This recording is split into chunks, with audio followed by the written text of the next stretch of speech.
नमस्कार, मैं प्रांशी राठौर और आप देख रहे हैं नेक्स्ट 9 न्यूज। महाराष्ट्र के सियासी संकट से आप सभी बखूबी वाकिफ हैं, जहां एक तरफ शिवसेना के प्रमुख अध्यक्ष पूर्व मुख्यमंत्री उद्धव ठाकरे की मुश्किलें कम नहीं हो रही हैं, वहीं महाराष्ट्र के नए मुख्यमंत्री एकनाथ शिंदे डिप्टी सीएम देवेंद्र फडणवीस के साथ मिलकर कई अहम फैसले ले रहे हैं। हाल ही में शिवसेना की पदाधिकारी दीपाली सैयद ने ये खुलासा कर दिया। उन्होंने सोशल मीडिया पर ट्वीट किया कि जल्द ही उद्धव ठाकरे और एकनाथ शिंदे मातोश्री में मुलाकात करेंगे और उनके इस ट्वीट से महाराष्ट्र की राजनीति में और भी ज्यादा हलचल मच चुकी है। लेकिन दूसरी ही तरफ शिवसेना के सांसद संजय राउत ने अपनी नाराजगी को जाहिर किया है कि ऐसा कुछ भी नहीं है और दीपाली सैयद पर उन्होंने अपनी भड़ास निकाल दी है। लेकिन इसी बीच अगर बात की जाए, यहाँ पर बीजेपी जो कई कोशिशें करती हुई नजर आ रही है। बीजेपी के समर्थन से जो नई सरकार बनी है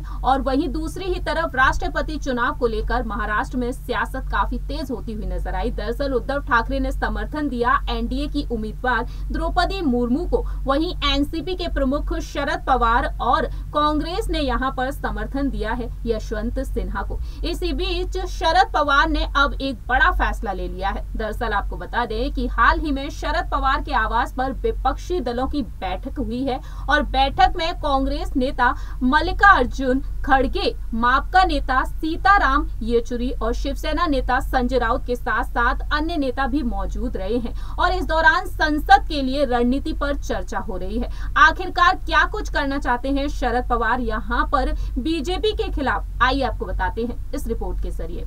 महाराष्ट्र में सियासी संकट थमने का नाम नहीं ले रहा है, जहां एक तरफ शिवसेना के प्रमुख अध्यक्ष उद्धव ठाकरे अपनी सरकार गंवा चुके हैं, वहीं सत्ता गंवाने के बाद उनकी मुश्किलें अब भी कम होने का नाम नहीं ले रही हैं। जी हां, उद्धव ठाकरे का जो गुट है वह कमजोर पड़ता हुआ दिखाई दे रहा है। दरअसल उद्धव ठाकरे के गुट के कई नेता शिंदे गुट में शामिल होते हुए नजर आ रहे हैं। मुख्यमंत्री एकनाथ शिंदे के समर्थन में इस वक्त शिवसेना के कई विधायक, सांसद, पार्षद उतर आए हैं। ऐसे में देखा जाए, जहां एक तरफ विधायकों ने बगावत की, वहीं दूसरी ही तरफ सांसद के शामिल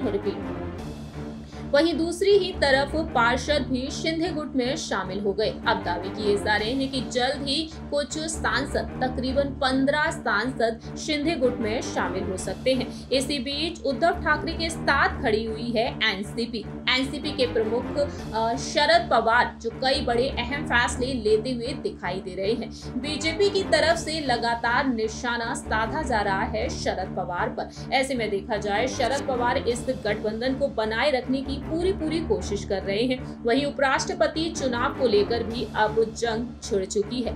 एनडीए की तरफ से जगदीप धनखड़ को उम्मीदवार बनाया गया है, वहीं यूपीए की तरफ से उम्मीदवार बनाई गई है मार्गरेट अल्वा। ऐसे में देखा जाए, अब शरद पवार ने हाल ही में अपने आवास पर विपक्षी दलों की बैठक बुलाई और इस बैठक में जो भी नेता शामिल हुए उनके नाम हमने आपको बताए। वहीं सूत्रों की माने अब कहा जा रहा है कि विपक्ष की तरफ से कांग्रेस नेता मल्लिकार्जुन खड़गे ने मानसून सत्र के दौरान चर्चा के लिए 16 मुद्दों को सूचीबद्ध किया है, जिसमें अग्निपथ योजना, महंगाई और मुद्रास्फीति, ईसीआई, सीबीआई, सीवीसी जैसे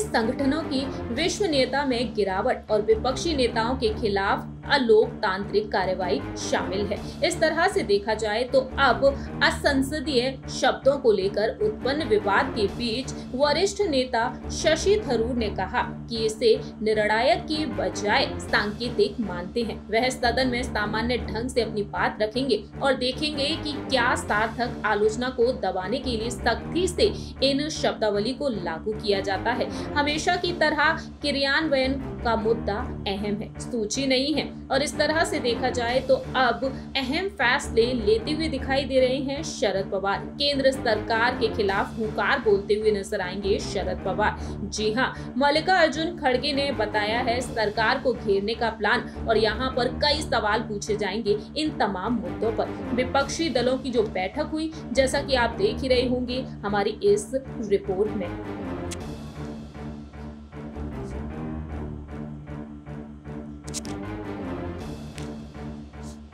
इस रिपोर्ट के जरिए आपने देखा जाना कि आखिरकार शरद पवार का अब अगला कदम क्या कुछ हो सकता है। केंद्र सरकार के खिलाफ यहाँ पर उन्होंने जो फैसले लिए हैं, क्या वह इस रणनीति में सफल होते हुए नजर आएंगे, ये तो वक्त के साथ ही पता चलेगा। इस रिपोर्ट में इतना ही। बाकी की तमाम अपडेट्स के लिए आप देखते रहिए Next 9 न्यूज।